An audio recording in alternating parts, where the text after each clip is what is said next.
আলিয়া কারিয়ানা মাদ্রাসুল বানাত ও ছেলেদের মাদ্রাসার মুহতামিম সাহেব, দুটোটা মাদ্রাসার মুহতামিম, ছেলেদের মাদ্রাসা মেয়েদের মাদ্রাসা, দুইটা মাদ্রাসা তিনি পরিচালিত করতেছেন, তিনি মুহতামিম।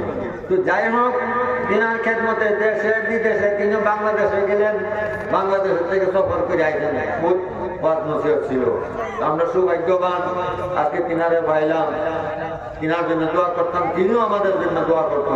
আর তিনি এখন আমাদের সম্মুখে হাজির হয়েছেন, তিনার খেদমতে অনুরোধ কোরআন হাদিসের মাধ্যমে দিয়া এই হাজিরি মাদ্রাসা একটা উদ্দেশ্য আছে, মাত্র 2 মিনিট খারাপ না ভালো উদ্দেশ্য দেওয়া হয়েছে। আমাদের এই মাদ্রাসার মুখ্য উপদেষ্টা হিসাবে আলহাজ মোহাম্মদ নুরুদ্দিন সাহেবকে এই মাদ্রাসার কি সবার উদ্দেশ্য কিসের জন্য সভা করা হলো, ফুলগুলোর উদ্দেশ্য ব্যাখ্যা করার জন্য অনুরোধ